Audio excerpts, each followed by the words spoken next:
You Yeah. go out and you do the community work. The community work is hard. It can be grueling sometimes and sometimes not fun because people get in your face, but that's part of the job. You got to go out and do it. Just how it is. None of that has been done at all. And up to this point, it's just been here's what you're getting. Sorry. Not Um, even a sorry. so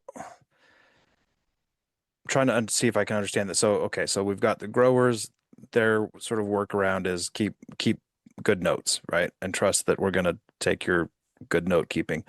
Yep. Um, Retailers, so somebody must have figured out along the way we can't stop retailers from like putting them basically selling shit, right? So Yeah. we Yeah. have to You need people with get their medicine and everything else. right, Yeah. right. And so obviously that would be bad for business, but also terrible for that is exactly how you get people to go to the black market, right? So okay. So we got Yep. that covered. The middle part would be the manufacturers, right? The folks that are turning it into gummies or drinks or extracts or vape pens, all the stuff between flour and or I mean like biomass and buying flour at the store. Yep. Hash, all those things they can go through the process of doing all those things, but they can't. There has to be. Is there a limitation for manufacturers of okay, uh, like let's say you've got some biomass and you haven't transferred it over to. I'm guessing you have to say like okay, this amount of flour turned into this amount of extract or whatever it is, right? Like you have to sort of follow that path along in the Yeah. track and trace There's a system. basic chain. Yep. So if you don't get your product into that manufacturing facility before things go dark, are you screwed? Do you just have to hold on to that biomass and you cannot um or I guess that I mean I'm asking you because it's but also it's probably your best guess. That's the other issue is that a lot of people have questions and no answers.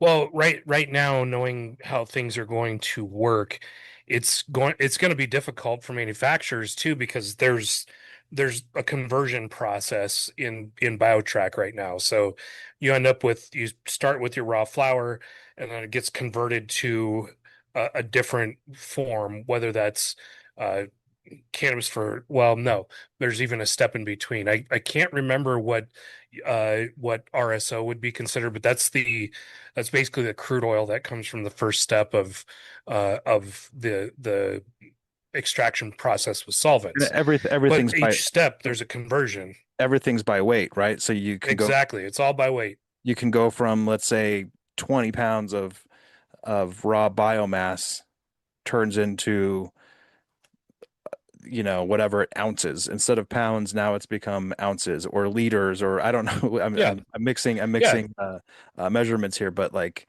it's you gonna got the process right. it's gonna reduce significantly. You know, Significantly. Yeah, absolutely. And what would usually happen is on that code that's created for that particular lot, the weights would follow that through each step of the process. So in the crude, they'd enter the weight. In the next step, if they're taking it straight to oil, they'd enter the weight for the final piece of oil or whatever it becomes next. Diamonds, all of that stuff. And the system keeps track of that. You can do it on paper, absolutely. Do it on paper, do it on an Excel sheet. A lot of people still do that, but boy, that there's a lot of room for error, and it's a like I said, a lot of trust me, bro, on the numbers, and we can't be operating that way well, at it's all. We're having tremendous issues with black market activity already.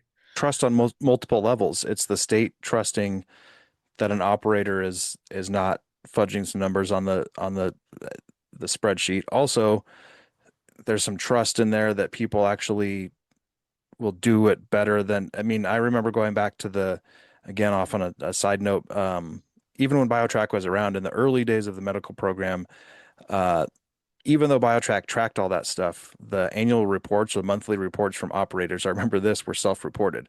It was all Mhm. they would just take numbers from BioTrack, put it into a spreadsheet, and create. So some places had this big profit and loss list, and some places just had quick spreadsheets. Some people had like a quick little note. So you're also trusting that people are going to stay somewhat consistent. But the biggest one is that operators are now going to have to, like you said, they don't have that trust in the government. Now they're going to have to trust that the state isn't going to come back 6 months from now and say that spreadsheet is no good. We're going to ding you because it looks like you added product to your list, to your inventory, right? Well, that's definitely one of the fears. Yeah, absolutely. And that's one of my ongoing ones with predicted dry weight. No, some of these things operationally just do not make any sense. So Uh, you said that earlier, and I forgot to ask about that. What can you explain more what they're expecting you to do to predict the dry and wet weight? yeah, so what we do when we harvest, obviously we're taking branches off the plant and hanging them, but we'll take like a full bin, for example, of one plant. We'll weigh it. That's considered the wet weight because it just came off the plant, and we'll enter that wet weight into BioTrack. And then if there's any waste or trim, we enter the weights for those as well. Then, currently in BioTrack, what you do in the system is you say, okay, I'm drying this. There's no issues with dry weight or anything because you're in the drying phase. What you do after it's dried and you're beginning the curing process, you flip it over into the system into an actual lot, and then you weigh it out to say, okay, my actual dry weight is this. And obviously, it doesn't have to be spot on because there's always going to be moisture loss and aging and other things with the actual flower itself. So you do your best to preserve it, but you always lose extra water weight in the long run. What they're going to be asking us to do, or what no, what they're going to be requiring us to do is entering that wet weight, which is easy to get because you are weighing it on the spot, getting that weight. But they're also saying we want you to put in here a predicted wet weight or dry weight, which doesn't make much sense. Yeah, sure, I'll predict it. It's fine, but what happens if I'm off by like 15%? Does CCD come knocking at my door now going, "We saw you're off by 15% on your dry weights. What's going on?" It's like, "Well, it's a predicted dry weight. What do you want me to do?" So, Yeah, I think seems like the people that are gonna operators that will have at least at least hardest time. That's not what I mean, but like I don't want to say the easiest time either, but I'm thinking outdoor grows versus indoor grows, right? Like outdoor grows relatively straightforward. It's going to be a little too early in these next couple weeks for anybody to be worrying about wet weight or dry weight. Most likely. I mean, depending on whatever their yeah, stuff is. whatever It happens, yeah. it's the indoor people who are on a very routine schedule of harvesting. If your harvesting falls right in the middle of this, and sometimes it's hard to get away with, I mean, yeah, there's a lot of ifs, ifs situated in there, I guess you could hold off 6 days from harvesting, but then it goes back to your other point that you sort of mentioned before that we haven't even gotten into is the loss of revenue in this, right? Is that that 6 day cycle can really throw people off. Is I think what you were telling me, right? Is that these things are so short, that the time frames are so short on this that if I'm an operator and I hold off harvesting for 6 days, and assuming that everything is right on schedule and starts up and no problems, then my whole cycle is 6 days late, right? Well, not so much on the harvest because you're still allowed to work while the while the system Right, is right, right. down. Yeah, you're doing the spreadsheet stuff. So Yeah, yeah, yeah. yeah, it's more the sales cycle, which I'm glad you brought that up because that's a really important thing to talk about. So cannabis has a rhythm. Our sales week really has a rhythm. The rhythm looks like week one, I'm a dispensary. I place an order with a manufacturer or grower.